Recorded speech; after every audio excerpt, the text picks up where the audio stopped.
कौन पढ़िबा ग्रामर पढ़िबा ना पद्य ना गद्य प्रबंध ना कौन अछि बा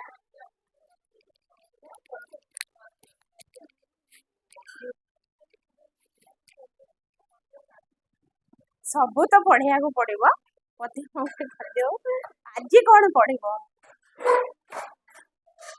पद्य सत्यमेव जयते जदि आज पढ़िबो काली और क्लास आसीबो सीरियसली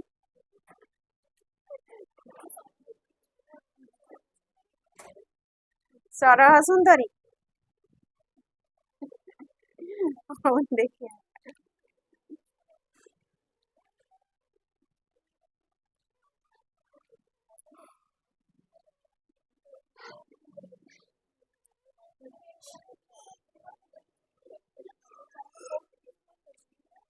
से जिनस बुले बाले अच्छे माने टिके मुंड शांत करके पढ़िया को पड़िबो सेटा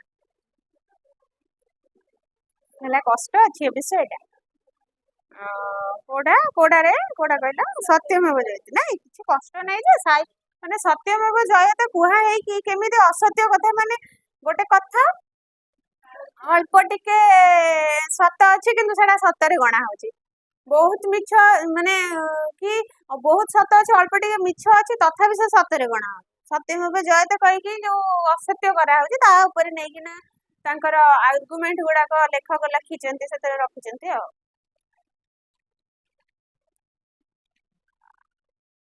को पढ़िबो गद्य ना पद्य ना ग्रामर पढ़िबो जो दिन पढ़िबो अलंकार कान मुंडर धुआ मारिबो पळेबो पढ़िया तो पढ़िबो अलंकार पुणी 10 मार्क आसीबो सतरे भलरे न पढ़िले अलंकार किछि बुझी हबनी कान आखि मुंडर धुआ मारिबो केबे तो पढ़िबो ना ताकू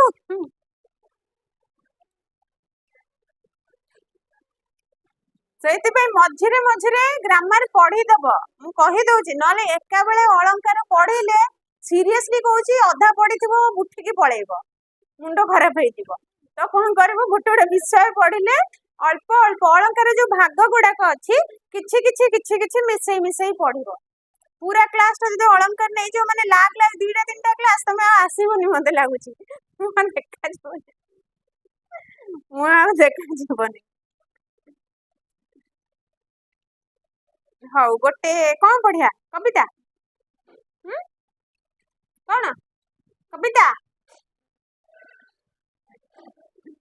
गप तो पढ़ा हबनी सुनो एते गुडे पाठ अछि ना गप पढ़ेला बेलको एगुडा सब सरीबनी सेते पई आगो सरू तापर से गप कथा चिंता करे गप तो तमे निजे पढ़ी देई पारिबो बसिकिना है कि जो क्लास टा देखिबो बहुत हेक्टिक हे जाय सेते बेला टिके गप पढ़िले पढ़िबा एबे एते हेक्टिक हेइनी आरंभ हेइनी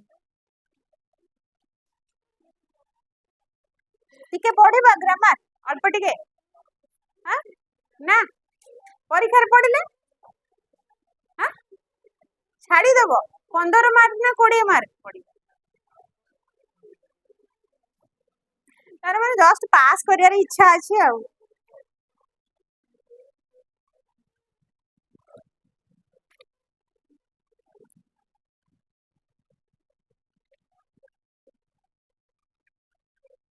गोटे काम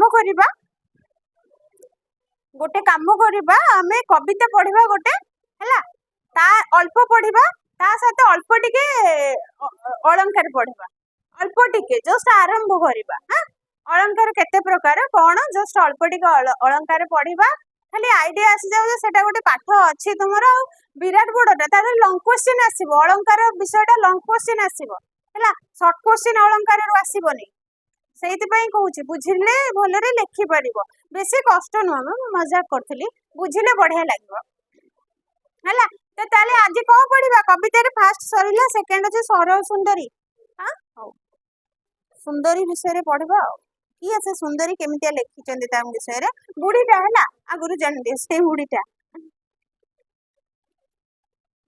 हाउ सरह सुंदरी लिखिचंदी के से पंचसखा साहित्य रे जणे पंचसखा योग्य साहित्यिक मानक भितर जो 5 जण भितर अन्यतम होचंती अच्युतानंद दास टिके नकुर तांको विषय जानिबा। कवि परिचय ओडिया साहित्य इतिहास रे वैष्णव पंचसखा युगर एक विशेष भूमिका रही। ख्रीष्टीय 1600 शताब्दी रू नहीं कि 1700 शताब्दी पर्यंत मध्यकाल पर्यंत यार व्याप्ति अर्थात 1600 शताब्दी 1500 शताब्दी रखिए सारला दास थिले 1500 शताब्दी रे ता परवर्ती समयटा कौन जो जुगटा साहित्य जुगटा कौन है पंचसखा युग। तो 1600 शताब्दी ठू नहीं कि ना 1700 शताब्दी मध्यकाल पर्यंत मझी जाए थिला पंचसखा युगीय साहित्य। से समय से 5 जन समेत अन्य माने लिखुले। तो से 5 जन प्रमुख कवि थिले। तेबे 1600 शताब्दी आरंभ में उत्कलीय पंचसखा सेमानंकर प्रचारित भक्तिधारा को लोकप्रिय करने निमंते बहुत गुड़ाए ग्रंथ रचना करिसेंते। खाली अच्युतानंद दास कथा नुहे से किए अच्छा पंचसखा तुमर जगन्नाथ दास बलराम दास अच्युतानंद दास आ शिशुअनंत दास जशवंत दास समस्त साहित्य अति उच्च कोटिर अनन्य साहित्य। समस्ते तांकर लेखा को सुंदर सावलील भाषा लेखिकिना अनन्य प्रतिभार अधिकारी हो पार्चंती। कहार साहित्य उच्च आर कहार साहित्य टिके कम ताहा कहि हेबनी का समस्त पूरा बराबर लेखा लिखंती। तो सेमाने अति सुंदर सुंदर ग्रंथ मध्य रचना करिसेंती। पंचसखांक मध्य साधक अच्युतानंद दास जड़े तत्वदर्शी सिद्ध पुरुष भाव में परिचित। ओडिशार पुरपल्ली रे हरिवंशर रचयिता। हरिवंश ओडिशा रे गाँ मानकर पुरपल्ली रे सबु जगह सहर रे तो पूजा पाठ होने हरिवंश कथा कौन कहवा गाँ मानक किंतु हुए। सहर रे किछि किछि लोक करंती हरिवंश बसे पूजा करा जाए पाठ पूरा 5 दिन धरिकिना 3 दिन ना 5 दिन पूजा पाठ हुए भोगराग हुए बहुत जगह खाଇବା पीवा हुए बहुत सुंदर भाव में पूजा अर्चना होता है। से जो हरिवंश बहीटी को पूरा बहीटा जो पाठ करा जाए ताकू लिखिजन से रचयिता भाव में से जेतिके परिचित मालिकार कवि भाव में सेतिके सुविदित।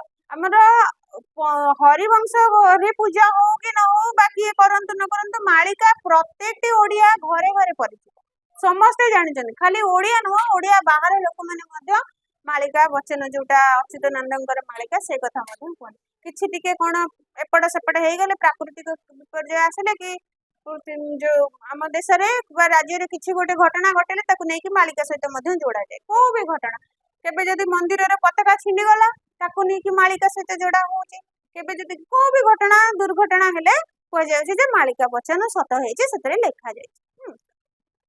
तेणु तांकर सब सेते बेले सेतिके स्ट्रांग प्रेडिक्शन थिला से लेखि पारुथिले जोटा कि परवर्ती समय रे जे किछिटा मिसी जाए घटना सहित मिसी जाए तांको कथा गुड़िक जहाँ फल कि आम भावु कि हाँ सत घटना से लिखिता सेतिके तांकर माने ज्ञान सेतिके थिला तांकर प्रेडिक्शन गुड़ाक सेतिके स्ट्रांग थिला जोटा कि परवर्ती समय से भाबुले एटा हबो बोली कि सतको सत घटी जाउथिला।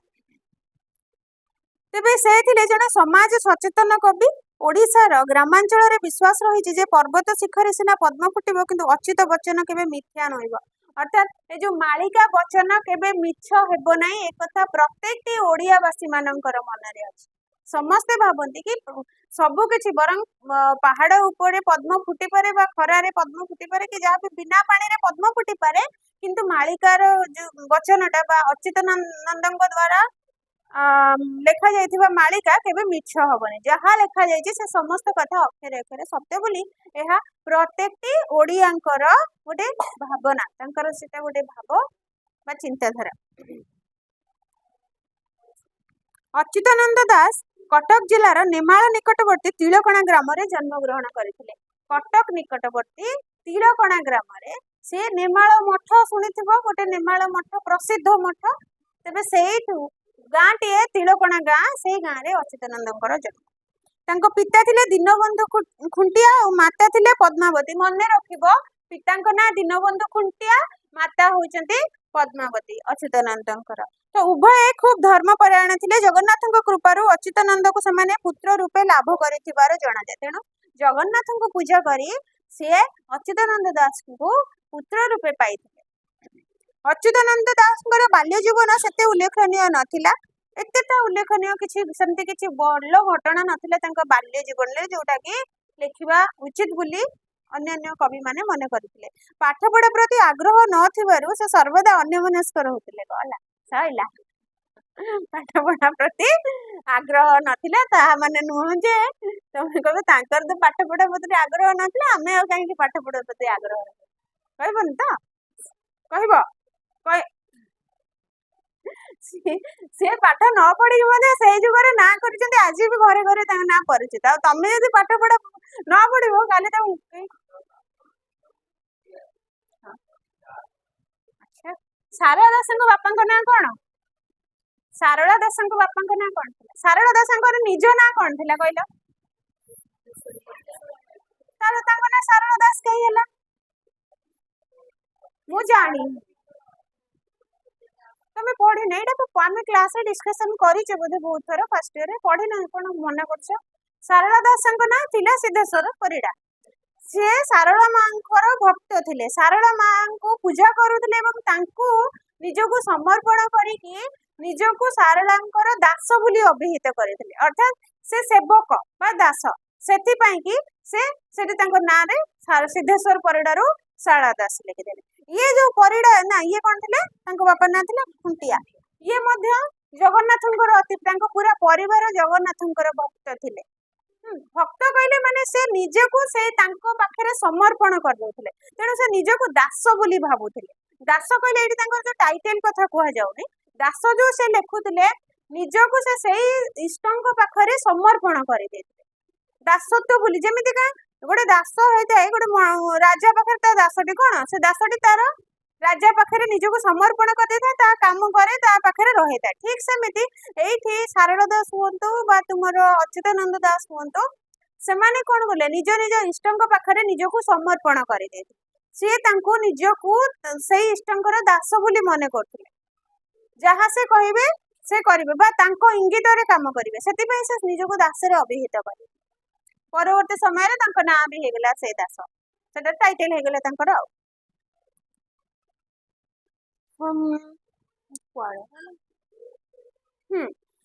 ପାଠ ପଢାରେ ତାଙ୍କର ଆଗ୍ରହ ନଥିଲା ସେ ସବୁବେଳେ ଅନ୍ୟମନସ୍କ ରହୁଥିଲେ ଏବଂ ଗୁରୁଜନ ମାନଙ୍କ ଠାରୁ ବହୁତ ଦଣ୍ଡ ପାଉଥିଲେ ବାଡଉଥିଲେ ସମସ୍ତେ ତାଙ୍କୁ ଯେହେତୁ ପାଠ ପଢିବାରେ ଆଗ୍ରହ ନଥିଲା ଘର ପାଖ ବାପା ମା ହୁଅନ୍ତୁ ବା ତାଙ୍କ ଟିଚର ହୁଅନ୍ତୁ ପଡିଶା ସାହି ଯିଏ ବି ଗୁରୁଜନ ମାନେ ତାଙ୍କ ସଂସ୍ପର୍ଶରେ ଆସୁଥିଲେ ତାଙ୍କୁ ବହୁତ ଦଣ୍ଡ ଦେଉଥିଲେ ପାଠ ପଢୁନଥିଲେ ଅନ୍ୟମନସ୍କ ରହୁଥିଲେ ସେଥିପାଇଁ ପିତାଙ୍କ ସହ ଥରେ ପୁରୀ ଯିବା ଅବସରରେ ସେ ଶ୍ରୀ ଚୈତନ୍ୟଙ୍କ ସଂସ୍ପର୍ଶରେ ଆସିଥିଲେ ଗୋଟେ ଥର ସେ କଣ ହେଇଥିଲା ବାପାଙ୍କ ସହିତ ପୁରୀ ଯାଉଥିଲେ ପୁରୀ ଯିବା ଅବସରରେ ସେଇଠି ଶ୍ରୀ ଚୈତନ୍ୟଙ୍କ ଅବସରରେ ସଂସ୍ପର୍ଶରେ ଆସିଥିଲେ ଚୈତନ୍ୟ ଆସିଥିଲେ ପୁରୀ କେବେ କେବେ ଆସିଥିଲେ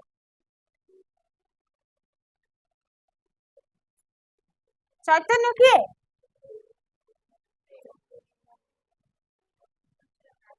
ହିଷ୍ଟ୍ରିରେ ପଢିଛ ନା ତାଙ୍କ ବିଷୟରେ 10th କ୍ଲାସ ରେ ବି ଥିବ ବୋଧେ କଣ କିଛି ପଢିନ ଥିବ ନା ଭକ୍ତି ଧର୍ମ ତମର ସେ ଯୋଉ କଣ ଉତ୍କଳ ଆଗମନ ଓଡିଶା ଆଗମନ ଚୈତନ୍ୟଙ୍କର ତାର ପୂର୍ବ ଏଗୁଡା ସବୁ ପଢିନ କଣ ପଛେ କହିଲ କଣ ସେ କିଏ କିଏ କିଏ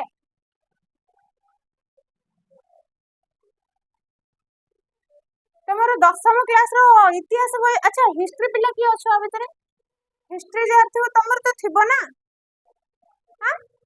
ନାଇଁ ଅଛି ଆର କ୍ଲାସ ତମେ ସେ ବହି ଗୁଡା ପଢିକି ଆସିଥିବ ତ ଚୈତନ୍ୟଙ୍କ ବିଷୟରେ ମତେ ତମ ଯୋଉ ଯୋଉ ପିଲାଙ୍କର ହିଷ୍ଟ୍ରି ଅଛି ସେଇମାନେ ମତେ ଆନ୍ସର କରିବେ ଯାହାର ଯାହାର ହିଷ୍ଟ୍ରି ଅଛି ନହେଲେ 10ମ ଶ୍ରେଣୀ ହିଷ୍ଟ୍ରି ବହି ଅଛି ନା ବିକିଦେଲଣି ତ ନାଚୁର ଖାଇ ଦେଇଛ ଅଛି ନା ନାଇଁ ନାଇଁ ଅଛି ସେଇଥିରେ ପଢିକି ଆସିବ ମତେ କହିବ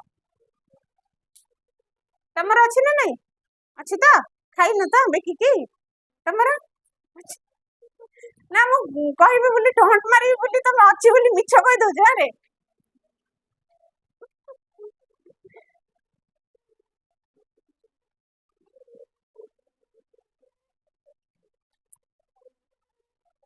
ପିତାଙ୍କ ସହ ଥରେ ପୁରୀ ଯିବା ଅବସରରେ ଶ୍ରୀ ଶ୍ରୀ ଚୈତନ୍ୟଙ୍କ ସଂସ୍ପର୍ଶରେ ଆସିଥିଲେ ବାଳକ ଅଚ୍ୟୁତାନନ୍ଦଙ୍କ ଠାରେ ଅସାଧାରଣ ପ୍ରତିଭା ଦେଖି ଶ୍ରୀ ଚୈତନ୍ୟ ସନାତନ ଗୋସ୍ୱାମୀଙ୍କ ଦ୍ୱାରା ତାଙ୍କୁ ଦୀକ୍ଷିତ କରିଥିଲେ अच्युतानंद श्री चैतन्य निर्देश रे वैष्णव धर्म प्रचार को निजर व्रत भाव ग्रहण कर उत्कलीय वैष्णव भक्ति धर्म आंदोलन जड़े बलिष्ठ पृष्ठपोषक हो पारि। अच्छा कहल मत वैष्णव धर्मटा कौन?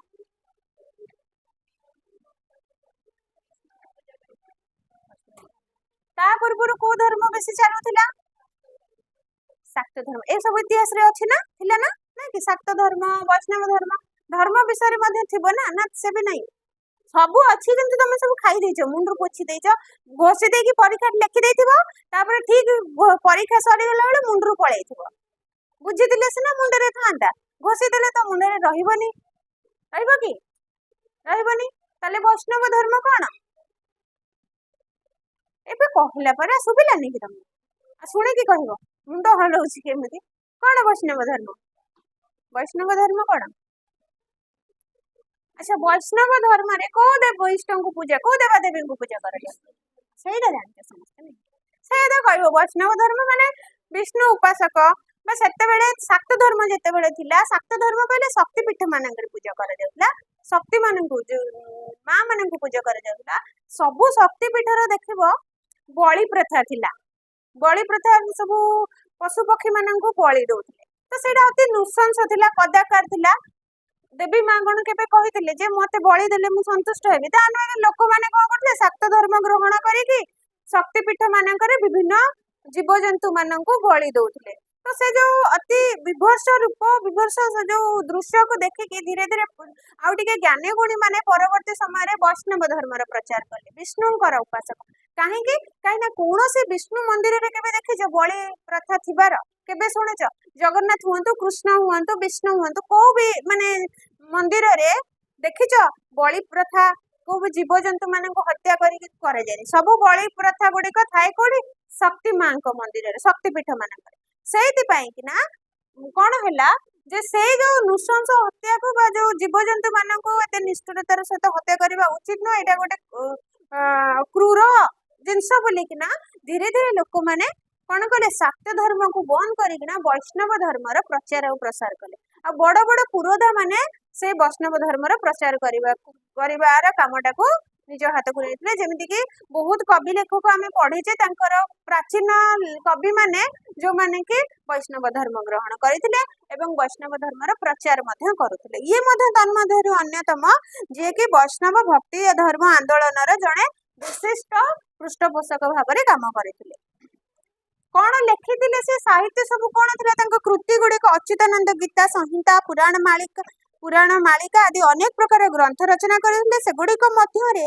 शून्य संहिता गुरु भक्ति गीता क्षेत्र महात्म्य हरिवंश अष्टगुजरी और बहु राहस आदि प्रणिधान योग्य एही सब रचना माध्यम रे कवि ओडिशार जनजीवन को बहु मात्रा रे प्रभावित करिथिबार जणा जाय तांकर अनेक रचना जनप्रिय लोक साहित्य भाव में गृहीत आगत भविष्य मालिका जोटा आम मालिका वचन कहे अच्युतानंद दासंकर गोपालंकर ओगाल और लौड़ी खेल तांकर बहु जनादृत रचना यही रचना तीनोटी बहुत लोक द्वारा पढ़ा जाइए आवृत होती जनादृत कविता बा रचना आजिर जो आलोच्य विषयटी सरह सुंदरी जो विषयटी ताहा कविताटी तांकर हरिवंश काव्यर जो हरिवंश बसिले तांकर जो गोटे छटी बही काव्य बही पढ़ा जाए से हरिवंश काव्यर तृतीय खंडर प्रथम अध्याय गृहीत अछि सरह सुंदरी जो विषयटी कोठु आछि अच्युतानंद दासंक द्वारा रचित हरिवंश काव्यर तृतीय खंडर प्रथम अध्याय आसी तो विषय रे कौन अच्छी आम आपको न देखिकी सीधा विषय पढ़ा है सर्ट रे कहे विषय रे अच्छी कौन ना सरह सुंदरी जो जड़े सी आसी गोटे गोपपुर रे अच्छी जे कि राधा कृष्ण मिलन करवा उद्देश्य आसी राधा कृष्ण जन्म हो सारी से कृष्ण को दर्शन करने अभिलाष आसी ता विषय रे एठी उल्लेख करा जायछि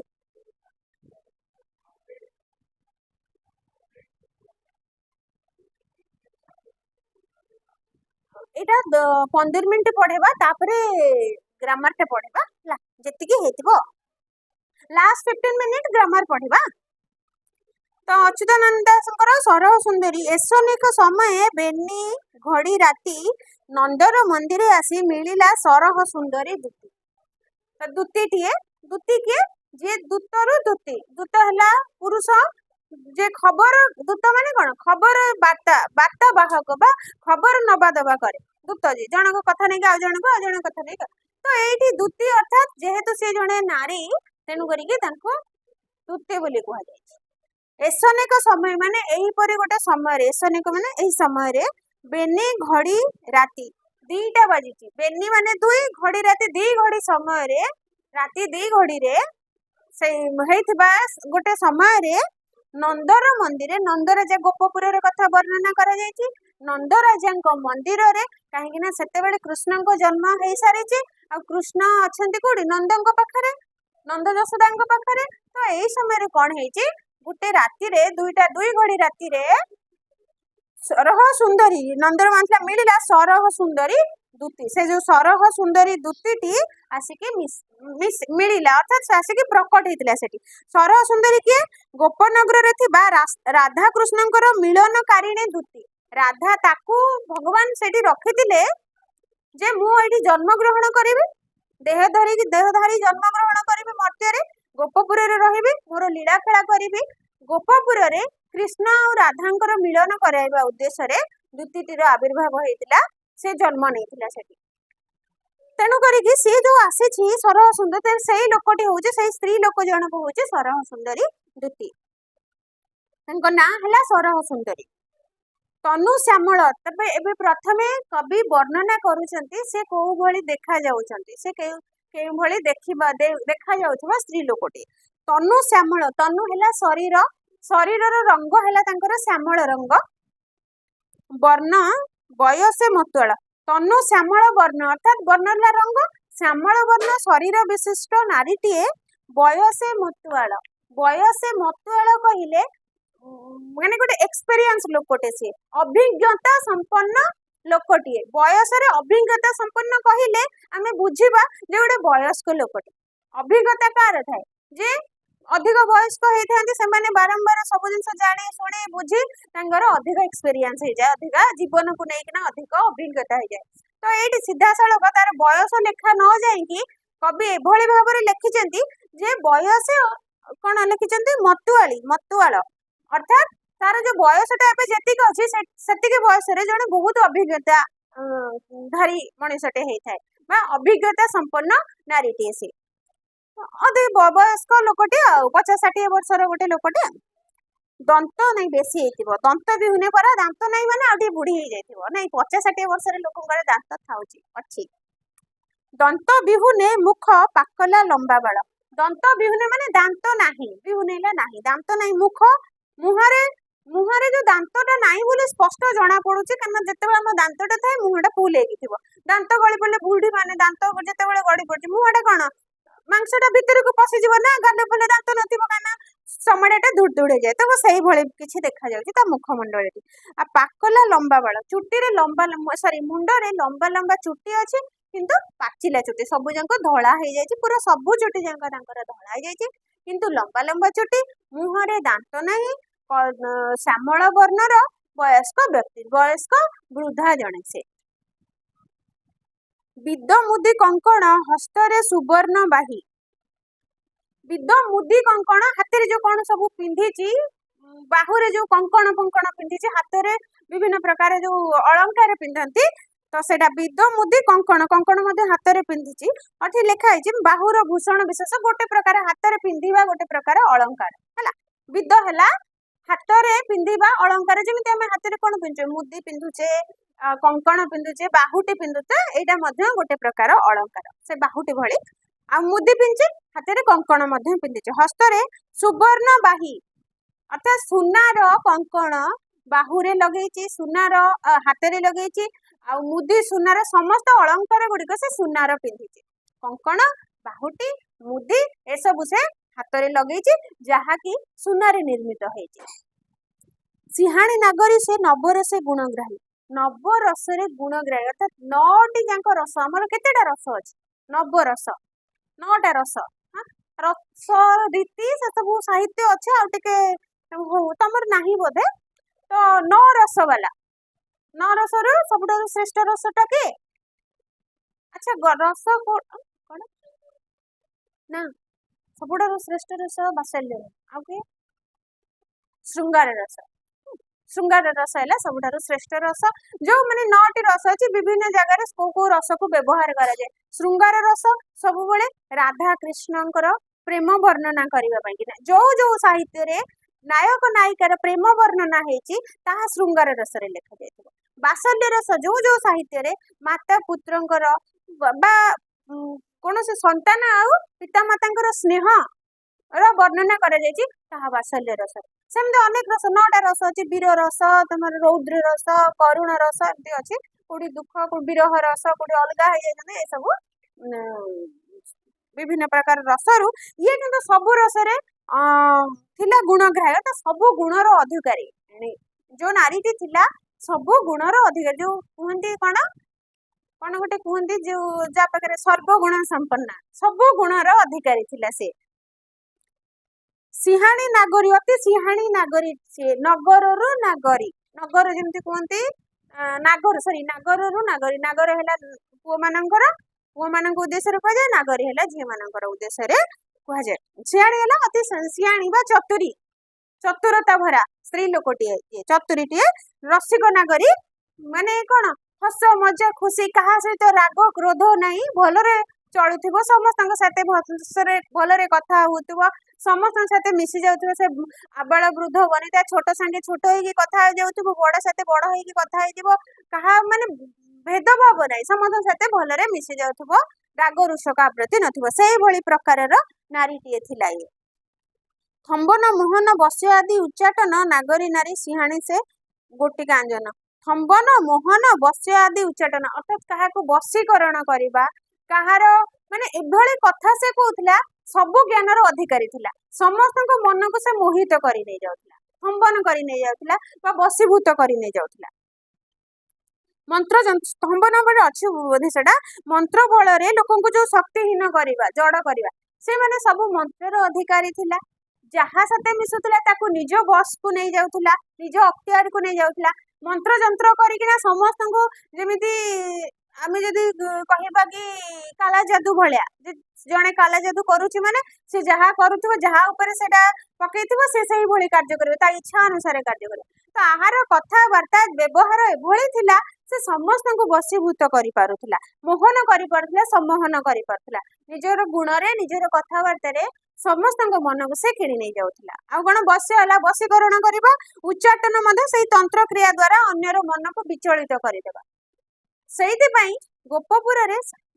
ଗୋପପୁରରେ ସମସ୍ତ ନାରୀ ମାନେ କଣ କରୁଥିଲେ ନର ନାରୀ ମାନେ ଖାଲି ନାରୀ ନୁହଁ ସମସ୍ତେ ତାକୁ ଅତି ଆଦର କରୁଥିଲେ ସମସ୍ତଙ୍କର ସେ ପ୍ରିୟ ଥିଲା ଆଉ ସମସ୍ତେ ନିଜ ନିଜର ସବୁ କଥା ଗୁଡିକ ତା ଆଗରେ ପ୍ରକାଶ କରୁଥିଲେ।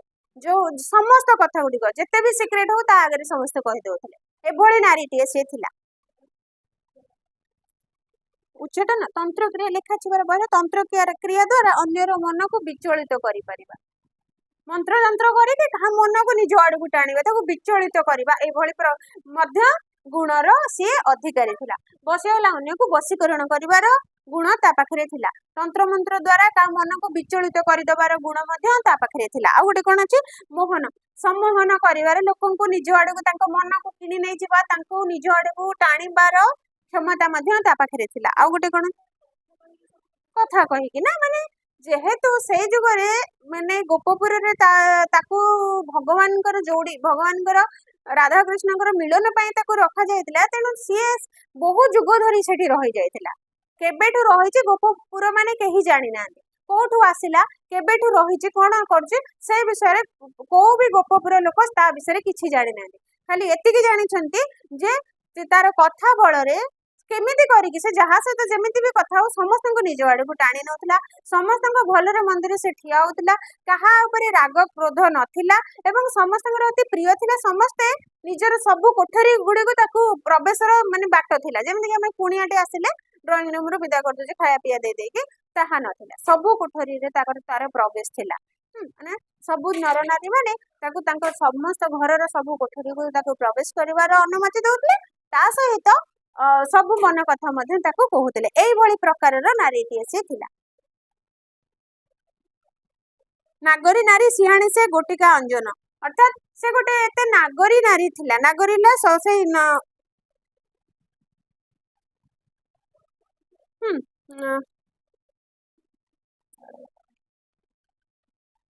ନାଗରୀ ନାରୀ ଥିଲା ମାନେ ଅତି ସିଂହାଣୀ ଚତୁରୀ ନାରୀଟିଏ ଥିଲା, ସମସ୍ତଙ୍କୁ ଖୁସିରେ ରହୁଥିଲା। ସେ ଗୋଟିକା ଅଞ୍ଜନ, ଗୋଟିକା ଅଞ୍ଜନ ଥିଲା ସମସ୍ତଙ୍କର ଆଖିର କଜଳ, ମାନେ ଆଖିର ତାରା ବୋଲି ସେ ଥିଲା। ସମସ୍ତେ ତାକୁ ଭଲ ପାଉଥିଲେ, ସମସ୍ତଙ୍କୁ ତାକୁ ନିଜର ବୋଲି କରିପାରୁଥିଲେ। ଅଷ୍ଟବର୍ଗ ରୁଦ୍ଧି ସିଦ୍ଧି ସେ ଜାଣଇ ଆପଣେ, ସମସ୍ତ ନାରୀ ମାନଙ୍କୁ ପ୍ରିୟ ସେ ଜଣେ ଜଣେ। ଅଷ୍ଟବର୍ଗ ରୁଦ୍ଧି ସିଦ୍ଧି ଜାଣଇ ଆପଣେ। ଅଷ୍ଟବର୍ଗ ରୁଦ୍ଧି ସିଦ୍ଧି ମାନେ ସେ ଯୋଉ ମନ୍ତ୍ର ଯନ୍ତ୍ର ବିଦ୍ୟା, ସେ ସମସ୍ତ ବିଦ୍ୟା ତାକୁ ଜଣା ଅଛି। ସିଦ୍ଧି କରିବା ମାନେ ଗୋଟେ ଜିନିଷକୁ ହାସିଲ କରିବା, ସିଦ୍ଧି କରିବାର ସମସ୍ତ ଗୁଣ ତା ପାଖରେ ଅଛି। ଔଷଧୀୟ ଗୁଣ ମଧ୍ୟ, ଅଷ୍ଟବର୍ଗ ଗୋଟେ ପ୍ରକାର ମାନେ 8ଟି ଗଛର ମଧ୍ୟ ଔଷଧୀୟ ଗୁଣ ଅଛି। ତାକୁ ନେଇକି ବହୁତ ଲୋକ ସମସ୍ତେ ସେଟା ଜାଣିପାରନ୍ତିନି, ଯୋଉମାନେ ବୈଦ ଶ୍ରେଣୀୟ ଲୋକ ତା ମଧ୍ୟ ସେ ବୁଝିପାରନ୍ତି ଯେ କି ତାକୁ ଔଷଧ ବନେଇକିନା କାହାକୁ ଦବା, ସେଇ ଗୁଣ ଗୁଡିକ ମଧ୍ୟ ତା ପାଖରେ ଜଣା ଥିଲା। ସମସ୍ତ ନାରୀ ମାନଙ୍କୁ ପ୍ରିୟ ସେ ଜଣେ ଜଣେ, ସମସ୍ତ ନାରୀ ମାନଙ୍କର ସେ ସେଇଥିପାଇଁ କି ପ୍ରିୟ ଥିଲା। ନବ ନାଟକ ବିଦ୍ୟାମାନ ପାରଇସି କହି, ବ୍ୟାଘ୍ର ଭଲ୍ଲୁକ ମତଗଜ ଜେବଣ ଔଷଧେ ପାରଇ ମୋହି। ଯେହେତୁ ସେ ଅଷ୍ଟବର୍ଗ ରିଦ୍ଧି ସିଦ୍ଧି କରିଥିଲା, ଔଷଧୀୟ ଗୁଣ ଗୁଡାକ ବୃକ୍ଷ ମାନଙ୍କର ମଧ୍ୟ ଜାଣିଥିଲା, ବହୁତ ଗୁଡାଏ ମନ୍ତ୍ର ପାଠ ଜପ ଜାଣିଥିଲା, ତେଣୁ କଣ କରୁଥିଲା, ନବନାଟକର ବିଦ୍ୟାମାନ ଅର୍ଥାତ୍ ନୂଆ ନୂଆ ନାଟକର ବିଦ୍ୟା ମଧ୍ୟ ତାକୁ ଜଣାଥିଲା। ଅର୍ଥାତ୍ ନାରୀଟି ସର୍ବଗୁଣ ସମ୍ପନ୍ନ ଥିଲା। ନାଚ ଗୀତ ନାଟକ, ଲୋକଙ୍କୁ ବୁଝିବା, ତାଙ୍କୁ ମନ ବୁଝିବା, ତାଙ୍କୁ ନିଜ ଆଣକୁ ସମ୍ମୋହିତ କରିବା, ଔଷଧୀୟ ବିଦ୍ୟା ସବୁ କଳାରେ ସେ ନିପୁଣ ଥିଲା। ତେବେ ବ୍ୟାଘ୍ର ଭଲ୍ଲୁକ ମତଗଜ ଜେବଣ ଔଷଧେ ପାରଇ ମୋହି। ସତେ କି ବ୍ୟାଘ୍ର, ବାଘ, ଭଲ୍ଲୁକ, ଭାଲୁ, ମତଗଜ, ପାଗଳ ହାତୀ ସମସ୍ତଙ୍କୁ ସେ ସତେକି ନିଜର ଔଷଧରେ ମୋହିତ କରିପାରୁଥିଲା। ଏଭଳି ତା ପାଖରେ କଳା ଥିଲା, ସେ ପାଗଳ ହାତୀକୁ ବି ମୋହିତ କରିକି ତାକୁ ସାଧାରଣରେ ପରିଣତ କରିଦଉଥିଲା, ନିଜ ଆଡକୁ ଟାଣି ପାରୁଥିଲା। ଆଉ ବ୍ୟାଘ୍ର ଭଲ୍ଲୁକ ଭଳି ହିଂସ୍ର ଜନ୍ତୁ ମାନଙ୍କୁ ମଧ୍ୟ ସେ ସମ୍ମୋହିତ କରିପାରୁଥିଲା, ବା ତାକୁ ସେତିକି ସାଧନା କରିଥିଲା, ସେମାନଙ୍କୁ ମଧ୍ୟ ସେ ନିଜ ଅକ୍ତିଆରରେ ରଖିପାରୁଥିଲା। ନୃତ୍ୟ ଗୀତ ବିଦ୍ୟା ଯେ ଜାଣଇ ନାନା ରଙ୍ଗ, ସେଇ ନାଚ ଗୀତ ବିଭିନ୍ନ ପ୍ରକାରର ବିଦ୍ୟା, ନାଚ ବିଦ୍ୟା, ଗୀତ ବିଦ୍ୟା, ସବୁ ବିଦ୍ୟା ସେ ଜାଣୁଥିଲା। ଜାଣଇ ନାନା ରଙ୍ଗ ମାନେ ସବୁ ରଙ୍ଗର ବିଦ୍ୟା ତାଙ୍କୁ ଜଣାଥିଲା। ତାକୁ ନାଚ ଜଣାଥିଲା, ତାକୁ ଗୀତ ଜଣାଥିଲା, ତାକୁ ନୂଆ ନୂଆ ନାଟକ ଜଣାଥିଲା, ତାକୁ ଔଷଧୀୟ ବୃକ୍ଷ ମାନଙ୍କର ଔଷଧୀୟ ଗୁଣ ଜଣାଥିଲା, ତାକୁ ଲୋକମାନଙ୍କର ବଶୀଭୂତ କରିବା ଜଣାଥିଲା, ସବୁ କିଛି ସେ ଜଣାଥିଲା ତାକୁ। ବାଳ ବୃଦ୍ଧ ତରୁଣ ଯେ ସବୁରି ସଙ୍ଗେ ସାଙ୍ଗ, ସେଇଥିପାଇଁ କି ନା ବାଳକ ବୃଦ୍ଧ ତରୁଣ ଯୁବକ ମାନେ ସମସ୍ତଙ୍କ ସହିତ ତାର ସାଙ୍ଗ, ସମସ୍ତଙ୍କ ସହିତ ସେ ଭଲ ବ୍ୟବହାର ଦେଖେଇ ପାରୁଥିଲା, ମିଶି ପାରୁଥିଲା ସମସ୍ତଙ୍କ ସାଙ୍ଗରେ। ଗୋପପୁରେ ନର ନାରୀ ଯେ ତାହାକୁ ସମସ୍ତେ ବୋଲନ୍ତି ଆଇ। ସର୍ଟ କ୍ୱେଶ୍ଚନ ଆସିବ, ଗୋପପୁରର ନର ନାରୀ ମାନେ ସରହ ସୁନ୍ଦରୀକୁ କଣ ବୋଲି ସମ୍ବୋଧନ କରନ୍ତି? ଆଇ ବୋଲି ସମ୍ବୋଧନ କରନ୍ତି। ତେଣୁ ଯେହେତୁ ସେ ଗୋପପୁରରେ ବହୁତ ପୁରୁଣା କାଳର ରହି ଆସିଥିଲା, ସେଥିପାଇଁ କି ଗୋପପୁରର ନର ନାରୀ ମାନେ ତାକୁ ଆଇ ବୋଲି ସମ୍ବୋଧନା କରୁଥିଲେ ସମସ୍ତେ। ଢଗ ଢମାଳି ଯେ ସବୁଠି କହନ୍ତି ଟାହି, ଆଉ ସବୁଆଡେ ସେ ଟାହି କରେ, ଟାହି ଟାପରା କରେ, କଣ ନା ଢଗ ଢମାଳି କହିକି ସମସ୍ତଙ୍କ ପୁରରେ ସମସ୍ତଙ୍କ ଘରରେ ବସିକି ଟାହି ଟାପରା ମାରେ, କଥା ମାରେ, ଗୁଲି ଗପ କରେ, ଢଗ ଢମାଳି ମଧ୍ୟ କହେ। ଯେହେତୁ ତାକୁ ସମସ୍ତେ ଆଇ ବୋଲି ଡାକନ୍ତି, ଆଇ ମାନେ ଜେଜେମା ମାନଙ୍କର କାମ କଣ, ସେ ତ ବେଶୀ ଆଇ ମାନେ କରନ୍ତି କଣ, ଢଗ ଢମାଳି ଜାଣିଥାନ୍ତି, ଟାହି ଟାପରା କରନ୍ତି, ନାଇଁ କି ସିଏ ମଧ୍ୟ ସେଇଭଳି କରେ। କର୍ଣ୍ଣରେ ତଡକି ଯେଉଁ ଇଏ ତ ଥିଲେ, ସେ କଣ ଥିଲା ତାର ଗୁଣ ଥିଲା କଣ, ବିଭିନ୍ନ ପ୍ରକାର। ଢଗ ଢମାଳିରେ ଯେ ସବୁନ୍ତି କରଇ ଟାହି, ସମସ୍ତଙ୍କ ପାଖରେ ଟାହି କରିବା, ଟାହି ଟାପରା କରିବା ମାନେ ଗୋଟେ ଥଟ୍ଟା ମଜା କରିବା, ଟାହି ଟାପରା କଣ ଥଟ୍ଟା ମଜା କରି କଥାବାର୍ତ୍ତା କରିବା, ଢଗ ଢମାଳି କହିବା, ଯୋଉଟା କି ସେ ସମସ୍ତଙ୍କ ପାଖରେ ସେ କଥାବାର୍ତ୍ତା କରୁଥିଲା, ଆଉ ସମସ୍ତେ ତା ସହିତ ଟାହି ଟାପରା କରି କଥାବାର୍ତ୍ତା କରୁଥିଲେ। ଏତିକି ବାଟରେ ଥିଲା କଣ, ସେ ଲୋକଟା କୋଉ ଭଳିଆ, ସେ ସ୍ତ୍ରୀ ଲୋକଟି ଦେଖିବାକୁ କିଭଳି, ତାପରେ ହାତରେ କଣ ପିନ୍ଧିଛି, ଆଉ କଣ ପଢିଲେ ଆମେ, ତାର ଗୁଣ ଗୁଡିକ ସବୁ କଣ କଣ, କୋଇ ପ୍ରକାର ଗୁଣର ଅଧିକାରୀ ସେ ଯୋଉ ନାରୀଟି କେଉଁ ପ୍ରକାର ଗୁଣର ଅଧିକାରୀ ଆଉ ଗୋପପୁରେ ତାକୁ ସମସ୍ତେ କଣ ବୋଲି ଡାକନ୍ତି। ତାପରେ ଜାଣିବା କାନରେ ସବୁ ଆଉ କୋଉଠି କଣ ଅଳଙ୍କାର କେମିତି ସେ ସଜବେଶ ହେଇକି ରହିଥାଏ ସବୁବେଳେ। କର୍ଣ୍ଣରେ ତଡକି ଯେ ନାକରେ ନାକଚଣା। କର୍ଣ୍ଣରେ ତଡକି ତଡକି ହେଲା କାନ ଫୁଲ। ହେଇଗଲାଣି କି? ହଉ ଏତିକି ଥାଉ। ଆଉ ଗୋଟେ ଏତିକି ଥାଉ, ତାପରେ ଆମେ ଗ୍ରାମାର ପଢିବା ଆର କ୍ଲାସରେ ଏଇଠୁ ପଢିବା ହେଲା। ତଡକି ମାନେ ତଡକି ମାନେ କାନ ଫୁଲ। କାନରେ ତଡକି ମାନେ କର୍ଣ୍ଣରେ କାନ ଫୁଲ ଲଗେଇଥିଲେ ଆଉ କର୍ଣ୍ଣ ଅଳଙ୍କାର।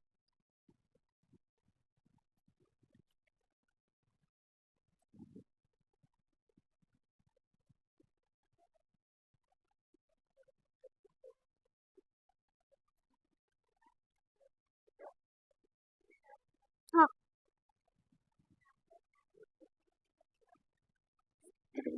ସେ ଗୋଟେ ନାଗରୀ ନାରୀ ମାନେ ଯୋଉ ସମସ୍ତଙ୍କୁ ଖୁସି କରିବା ବା ସମସ୍ତଙ୍କୁ ଥଟ୍ଟା ମଜା କରିବା ସେଇଭଳି ଧରଣର ଯୋଉ ନାଗରର ନାଗରୀ ସେଭଳି ନାରୀ ଥିଲେ। ସମସ୍ତଙ୍କର ସେ ସତେକି ଗୋଟିକା ଅଞ୍ଜନ ସ୍ୱରୂପ।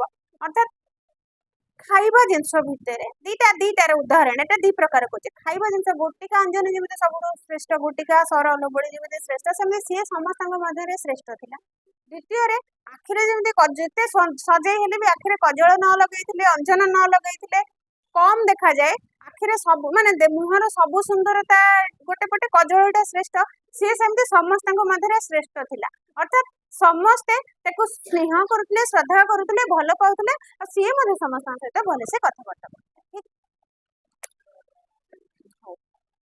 ଟିକେ ପଢିବା ଗ୍ରାମାର, ଅଳ୍ପ ଟିକେ 15 ମିନିଟ ପଢି ପଢି ସରେଇଦେବା ଗ୍ରାମାର। ଫାଷ୍ଟ ଅଛି ଗ୍ରାମାରରେ ଅଳଙ୍କାର। ଅଳଙ୍କାରଟା ପଢିଦେଲା ପରେ ଆଉ ବାକି ଦିଟା ଗ୍ରାମାର ସହଜ ହବ, ତମକୁ ବେଶୀ କଷ୍ଟ ହବନି। ଯୋଉ ତମର କଣ ଅଛି ଉପସର୍ଗ ଅଛି ନା, ସନ୍ଧି ଉପସର୍ଗ, ସନ୍ଧି ଉପସର୍ଗଟା ଆହୁରି ସହଜ ହବ ପଢିବା ପାଇଁ, ଅସୁବିଧା କିଛି ନାହିଁ। ତେବେ ଅଳଙ୍କାର କହିଲେ ଆମେ କଣ ବୁଝିବା? ସାଧାରଣତଃ ଅଳଙ୍କାର କହିଲେ ଗୋଟେ ଜିନିଷକୁ ଯିଏ ସୁନ୍ଦର କରେ ସେଇଟା ହେଲା ଅଳଙ୍କାର, ନୁହେଁ କି? ତମେ ଯାହା ପିନ୍ଧୁଛ ସବୁ ଅଳଙ୍କାର ପିନ୍ଧିଲେ ଆହୁରି ସୁନ୍ଦର। ଗୋଟେ ନାରୀ ଅଳଙ୍କାର କାହାକୁ କାହାକୁ ଦରକାର? ସଙ୍ଗୀତରେ, ସାହିତ୍ୟରେ, ଆଉ ସୁନ୍ଦର କରିବାରେ ନାରୀକୁ ଅଳଙ୍କାର ଦରକାର। କାହିଁକି ନା ସେ ଯଦି ଅଳଙ୍କାର ବହୁତ ସାରା ପିନ୍ଧିବ, ଆହୁରି ଯେତିକି ସୁନ୍ଦର ଥିବ ସେ ଆହୁରି ସୁନ୍ଦର ଦେଖାଯିବ। ସଙ୍ଗୀତରେ ଯଦି ଆମେ ଅଳଙ୍କାର ଦେବା, ସାହିତ୍ୟରେ, ତାହା ମଧ୍ୟ ଆହୁରି ସୁନ୍ଦର ହେବ। ତେବେ ଅଳଙ୍କାରର ବ୍ୟବହାର ଆମେ ସାଧାରଣତଃ ଗୋଟେ ଜିନିଷକୁ ସୁନ୍ଦର କରିବା ପାଇଁ ବ୍ୟବହାର କରନ୍ତି। ସେ ନାରୀ ହୁଅନ୍ତୁ ବା ମାନେ ମନୁଷ୍ୟ ହୁଅନ୍ତୁ, ବା ପୁଅ ପିଲାମାନେ ବି ଅଳଙ୍କାର ପିନ୍ଧୁଛନ୍ତି, ଯେ ଖାଲି ନାରୀ ମାନେ ନୁହେଁ। ସିଏ ମଧ୍ୟ ଚେନ ବଳ ଫଳ ପିନ୍ଧିକି, କାନ ଫୁଲ ପିନ୍ଧିକି ବୁଲୁଛନ୍ତି ବହୁତ ଜାଗାରେ, ନାଇଁ କି? ଦେଖିନ କାନ ସବୁ ନୋଳି ପିନ୍ଧି, ତମେ ସବୁ କିଏ ପିନ୍ଧିଛ କିରେ? ନାଇଁ, ଆଉ ଟିକେ ବଡ ହେଇଗଲେ ପିନ୍ଧିବ। ହଉ, ଅଳଙ୍କାର କହିଲେ କାବ୍ୟର ଶୋଭା ବିଧାୟକ ଧର୍ମକୁ ବୁଝାଏ। ଏଇଠି ଅଳଙ୍କାର ଯୋଉଟା ଆମେ କହିବା, କାବ୍ୟରେ ବା ସାହିତ୍ୟରେ ଅଳଙ୍କାର କଣ? କାବ୍ୟର ଶୋଭାକୁ ସେ ଆହୁରି ଅଧିକ କରିଥାଏ, ଶୋଭା ବର୍ଦ୍ଧକ, ସେ ସୁନ୍ଦରତାଟାକୁ ବଢେଇ ଦେଇଥାଏ। କାବ୍ୟର ସୁନ୍ଦରତାଟାକୁ ବଢେଇବା ପାଇଁ କି ଅଳଙ୍କାରର ପ୍ରୟୋଗ କରାଯାଇଥାଏ। କବି ସର୍ବଦା ଚେଷ୍ଟା କରେ କାବ୍ୟ ସାହିତ୍ୟର ସୌନ୍ଦର୍ଯ୍ୟ ବୃଦ୍ଧି କରି ରସିକ ପାଠକ ମାନଙ୍କର ହୃଦୟକୁ ଆକୃଷ୍ଟ କରିବା ପାଇଁ। ଗୋଟେ କବି ଯେତେବେଳେ ସେ ସାହିତ୍ୟ ରଚନା କରିଥାଏ, ସେ ସବୁବେଳେ ଚେଷ୍ଟା କରେ ତାର କାବ୍ୟରେ ସୁନ୍ଦର ସୁନ୍ଦର ଭାବରେ ଅଳଙ୍କାର ଦେଇକିନା ସାହିତ୍ୟ ଲେଖିଲେ ପାଠକ ମାନେ ଯେମିତି ତାର ଲେଖା ଆଡକୁ ଆକୃଷ୍ଟ ହେଇକି ଆସିବେ। ରସିକିଆ ପାଠକ ମାନେ, ସାହିତ୍ୟ ପ୍ରେମୀ ମାନେ, ସେଇମାନଙ୍କ କଥା କହିଲେ ରସିକିଆ ମାନେ ସାହିତ୍ୟ ପ୍ରେମୀ ମାନେ, ପାଠକ ମାନେ ତା ଲେଖା ଆଡକୁ ଆକୃଷ୍ଟ ହେଇକି ଆସିବେ। ତେଣୁ କୁହାଯାଇଛି ଅଳଙ୍କରଣମ୍ ଅଳଙ୍କାର, ଅର୍ଥାତ୍ କାବ୍ୟର ସୌନ୍ଦର୍ଯ୍ୟ ହେଉଛି ଅଳଙ୍କାର। କାବ୍ୟରେ ସୁନ୍ଦର କହିଲେ ଅଳଙ୍କାରକୁ ହିଁ ବୁଝିବା। ମାନବ ଶରୀରର ସୌନ୍ଦର୍ଯ୍ୟ ବିଧାନରେ ବିଭିନ୍ନ ପ୍ରକାରର ଆଭୂଷଣ ଭୂମିକା ଯେପରି ଗୁରୁତ୍ୱପୂର୍ଣ୍ଣ, ମଣିଷକୁ ସୁନ୍ଦର କରିବା ପାଇଁ ଯେମିତି ଆମେ ଅଳଙ୍କାରର ବ୍ୟବହାର କରିଥାଉ ବା ତାର ଭୂମିକା କେତେ ଗୁରୁତ୍ୱପୂର୍ଣ୍ଣ ଥାଏ। ଯେତେବେଳେ ଗୋଟେ ଝିଅର ବାହାଘର ହଉଛି, ଖାଲି ଯେମିତି ଦେଖାଯିବ, ତାକୁ ବିଭିନ୍ନ ପ୍ରକାର ଅଳଙ୍କାରରେ ସଜେଇ ଦେଲେ କେତେ ସୁନ୍ଦର ଦେଖାଯାଏ, ଜମା ଚିହ୍ନି ହବନି, ପୁରା ଅଲଗା ଦେଖାଯିବ, ନାଇଁ? ତ ସେଇଭଳିଆ ମଣିଷକୁ ଯେତେବେଳେ ସୁନ୍ଦର ସୁନ୍ଦର ଅଳଙ୍କାର ଦେଇକି ସଜାଯାଏ, ସେ କେତେ ସୁନ୍ଦର ଦେଖାଯାଏ। ସେଇଟା ଯେମିତି ଗୁରୁତ୍ୱପୂର୍ଣ୍ଣ ଥାଏ, ସେଇଭଳି काव्य कविता को सुंदर तथा मनोहर करने क्षेत्र में काव्य अलंकार भूमिका गुरुत्व ताकू कहबा काव्य जो अलंकार गुड़िक दि जाए ताकू आम काव्य अलंकार बोली कहबा है। आ मनीष शरीर रे जो अलंकार ताकू कौन कह लौकिक अलंकार ना हाँ लौकिक अलंकार बोली कहबा। मनीष निज शरीर सौंदर्य को वृद्धि करने विभिन्न गहना अर्थात मथारे मथमणी बेकर हार अंगूठी रे मुदी कानरे कानफुल नाकरे नाकचଣା हाथरे बड़ा प्रभृति अलंकार परिधान करे। ये सब अलंकार को कहुए लौकिक अलंकार। तेरे मनीष जो अलंकार व्यवहार करें से अलंकार को आम कहवा लौकिक अलंकार। सर्ट क्वेश्चन बेले बेले आसे मनुष्य माने परिहरण करथिबा पिंधुथिबा अलंकार को कौन कह लौकिक अलंकार। काव्य रे व्यवहार करे जाउथिबा अलंकार को कौन कह काव्य अलंकार। गोटे काव्य अलंकार जोटा काव्य बा साहित्य रे व्यवहार करे जाए गोटे लौकिक अलंकार जहाँ मनुष्य व्यवहार करिथाय। दीटा जांगर अर्थ समान दीटा जाकर काम समान से जड़े मनीष को सुंदर करे आउ गोटे काव्य को सुंदर करे किंतु काव्य स्रष्टा निज सृष्टि वैचित्र को अधिक सरस सुंदर भाव में गढ़ी तोलिबा जो अलंकार आश्रय नहीं था आम काव्य अलंकार बोली कही था। यह काव्य को सुषमा वृद्धि सहायक होता है। काव्यर सुंदरता सुषमा वृद्धि काव्य को सुंदर कर सहयोग करें अलंकार। सेथिपाई आलंकारिक भाम कहते न कांतमपि निर्भूषं विभाति वनितांग मुखम अर्थात अलंकार बिना नारीर मुखमंडल एवं अंग प्रत्यंगाति सौंदर्य जपरी प्रकाशित हो पारे नहीं ठीक से परी काव्य सुंदरी अलंकृता नहले रसिक पाठक को मध्य आकर्षित करि पारे नहीं। नारी माने जमती बिना अलंकार सुंदर सौंदर्यता कम देखा जाए ठीक सेमती काव्य रे अलंकार बिना काव्यर मध्य सुंदरता कमी जाए जहाँ पाठक मानक सेतिकी आकृष्ट करि पारे नहीं। व्याकरण शास्त्र रे अलंकार परिभाषा संपर्क में कहुई अलंकरोति इति अलंकार अर्थात जहाँ काव्य को अलंकृत बा सुशोभित करे ताहा ही अलंकार। सेहीपरि अलंक्रियते अनेन इति अलंकार अर्थात जहाँ द्वारा अलंकृत बा भूषित करे जाए ताहा अलंकार। आचार्य दंडी तांको काव्यादर्श ग्रंथ रे एठी गोटे क्वेश्चन अच्छी सर्ट क्वेश्चन आचार्य दंडींकर ग्रंथर नाम कौन काव्यादर्श बा काव्यादर्श को किए लिखिथिले आचार्य दंडी लिखिथिले। से काव्य रे कहिसेंती काव्य शोभाकरान धर्मान अलंकारात प्रचक्षते अर्थात जो धर्म काव्यर शोभा बा सौंदर्य वर्धन करे ताहा ही अलंकार। यह काव्यर अस्थिर धर्म यही दृष्टिकोण विचार कले साहित्य रे अलंकार एकांत उपयोगी। तेणु ये तो थिला साहित्य रे अलंकार उपयोगिता बा अलंकार बिना साहित्य केमिति सेतिकी सौंदर्यमय हो पारे ना। अलंकार जोड़िले पाठक माने सेतिकी आकृष्ट हुए से साहित्यटी को से काव्यटी को पढ़िबा पाई। तेणु साहित्य को काव्य को सुंदर करने कि अलंकार व्यवहार करा जाए से अलंकार को आमे काव्य अलंकार बोली कहबा। तापरे मनुष्य माने जो अलंकार व्यवहार कले ताकू आमे लौकिक अलंकार बोली कहबा। तापरे पढ़िबा जे प्रथम जानिले अलंकार कौन अलंकार काव्य व्यवहार ले ताकू कौन कह जाए मनुष्य व्यवहार कले ताकू कौन कह जाए तापर जानिबा अलंकार केते प्रकार कौन कौन सब अलंकार अछि। अलंकार रे प्रकार भेद तापरे शब्द और अर्थर समन्वय रे काव्यर सौंदर्य बुद्धि हेउथिबारु उभय दृष्टिकोण अलंकार मुख्यतः दुई प्रकार।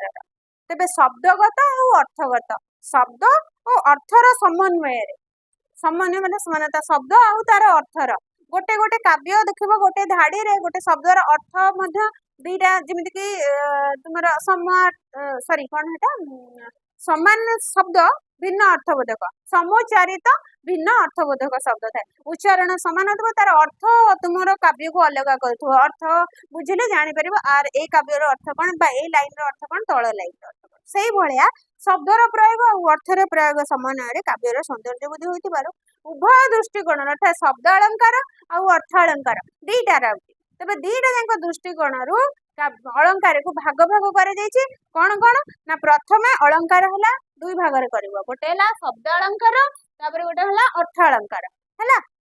पुणी शब्द अलंकार केते प्रकार शब्द अलंकार है तीन प्रकार कौन कौन रस जमक श्लेष ये है शब्द अलंकार कहीं काव्य रे आमे शब्द भी देखिछो तार अर्थ को लेकिन अलंकार देखिछे। तेणु शब्द और अर्थर समन्वय जेहेतु अलंकार जोखा जाउची बा सुंदर करा जाउची काव्यटी को तबे दीटा अर्थगत दृष्टि रु शब्द अलंकार रे अछि अलंकार अलंकार हेले दीटा शब्द अलंकार और अर्थ अलंकार शब्द अलंकार पुणी तीन प्रकार गोटे हला अनुप्रास जमक श्लेष अलंकार पुणी सेतिक नुहे तापरे एपटे कोन अछि अर्थ अलंकार कोन कोन कोन सतिरे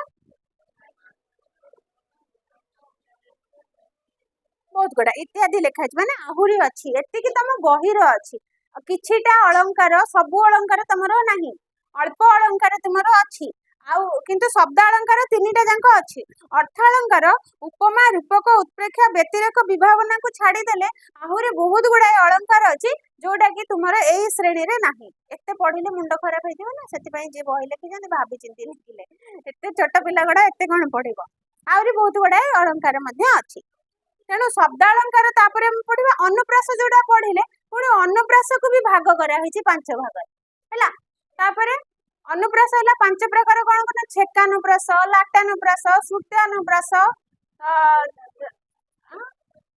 आगे लाटानुप्रास से आग पछ हेले किछ असुविधा नै मु तुमको पांचटा प्रकार कहूची लाटानुप्रास छेकानुप्रास आगे हां छेकानुप्रास लाटानुप्रास तापर वृत्त्यानुप्रास अंत्यानुप्रास श्रुत्यानुप्रास पांचटा अनुप्रास हैला पांचटा तापर कोन अछि आ गोटे जमक जमक अलंकार हैला आद्य जमक मध्य जमक प्रांत जमक तापर हैला हां हां माळ माळ जमक त माळ माळ जमक आ सर्व जमक गला श्लेष पुणी अछि अभंग सभंग भंगा भंग ता माने से तीनटा मध्ये भाग भाग भाग भाग हैला आगे तुम शब्द अलंकार एतक पढिबा तापर जीवा हमें अर्थ अलंकार हैला ताहले शब्द अलंकार जो हम अलंकार कोन जानिले तापर जानिबे शब्द अलंकार कहले कोन बुझबा ना शब्द ऊपर गुरुत्व आरोप करिके जे अलंकार रचना करा जाय ताकू हमें शब्द अलंकार कहबा अर्थ अलंकार काको कहबा अर्थ ऊपर गुरुत्व आरोप करिके जो अलंकार रचना करा जाय ताकू अर्थ अलंकार कहबा नै कि आगे बुझिले अलंकार कोन शब्द अलंकार जो भाग श्रेणीभुक्त करा गला आ थरे अलंकार कोन के कहि परिबो हां को काव्य काव्यर स्वभाव हां काव्य रु ही कविता आसी था बेले बेले कविता रे अलंकार बेसी दिया जाय न तेना जहा साहित्य रो शोभा वर्धन करे लिखले भी चलिबो काव्य रो शोभा वर्धन करे ताहा हैला अलंकार तो अलंकार जेहेतु काव्य रे शब्द आकार रे भी शब्द आ अर्थ रो समन्वय थाए तेनु सेही दृष्टि रु विभागीकरण कला बेले शब्द अलंकार आ अर्थ अलंकार हम भाग कले तापरे कोन पढिले शब्द अलंकार कोन शब्द ऊपर गुरुत्व आरोप करिकिना जे अलंकार रचना करा जाय ताकू हमें कहबा शब्द अलंकार तापर पढिले अर्थ अलंकार कोन अर्थ ऊपर गुरुत्व आरोप करी जे साहित्य रचना करा जाय ताकू कहले अर्थ अलंकार तापर हमें पढिबा जे शब्द अलंकारटा केते प्रकार अनुप्रास रूपक सॉरी अनुप्रास जमक आ श्लेष तो अनुप्रास जोड़ा अलंकार से हैला पांच प्रकार हैला छेकानुप्रास लाटानुप्रास भूतानुप्रास श्रुत्यानुप्रास अंत्यानुप्रास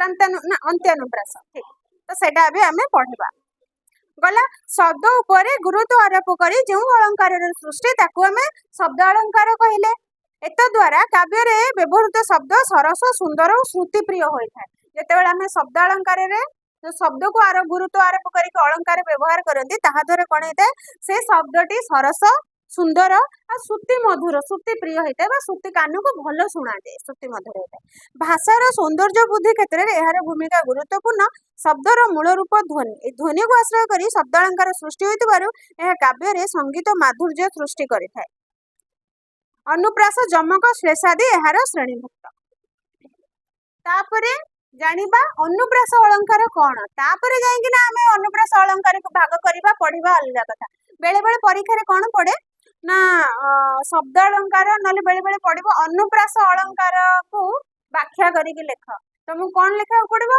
5 मार्क पड़िबो अनुप्रास अलंकार काहा को कह जाय लिखिबो गोटे उदाहरण दबो तापर जो 5 प्रकार रो से काहा को कह जाय लिखिबो समस्त गोटे गोटे उदाहरण दबो तेबे जाइकि तुमको 5 मार्क मिलिबो हला सेमते श्लेष अलंकार लेख श्लेष अलंकार सब लिखिबो हाँ अलंकार रु लॉन्ग क्वेश्चन आसबो बाकी दीटा शॉर्ट क्वेश्चन आसीबो तमरो कोन अछि बाकी दीटा अछि कोन संधि आ उपसर्ग दीटा जांको शॉर्ट क्वेश्चन आसीबो अलंकार गुडा लॉन्ग क्वेश्चन आसीबो सही अनुसार पढ़ाया को पड़ो तो अनुप्रास अलंकार कोन केमिति जानिबो काव्य बा पदरे एक बा एकाधिक व्यंजन वर्ण बारंबार व्यवहृत हेले ताकू हमें अनुप्रास अलंकार बोली कहिबा काव्य बा पदरे गोटे धाड़ी रे जदि व्यंजन वर्ण एक बा एकाधिक व्यंजन वर्णर स्वर वर्ण को हमें छाड़ी देबा करु क्ष पर्यंत गोटे धाड़ी रे से व्यंजन वर्ण गुड़िक बारंबार जदि व्यवहार करा जिवो ताकू हमें अनुप्रास अलंकार बोली कहिबा हैला उदाहरण जहा उदाहरण तो गोटे धाड़ी रे तो बहुत गुड़ा व्यंजन वर्ण थिबो ना काव्य बा पदर जे कोनोसी काव्य हो बा पदटी हो दी धाड़ी हो दी चार धाड़ी जो पद एक बा एकाधिक एक बा ताठू अधिक व्यंजन वर्णर बारंबार व्यवहार हेले अर्थात क यदि व्यवहार क गोटे व्यंजन वर्ण यदि से धाड़ी रे व्यवहार करे जायछि तबे से कटा बारंबार व्यवहार हेतिबो थरे दी थर तीन थर एम्ति व्यवहार हेतिबो कि जे कोनोसी 6 थरे दी थर तीन थर पांच थर व्यवहार हेतिबो एक रु अधिक माने 2 बा 3 4 जहा हे परिबो ताहाले सेही भली साहित्य देखिले ता हबो अनुप्रास अलंकार हला अनुप्रास अलंकार तबे काहा को कहै जाय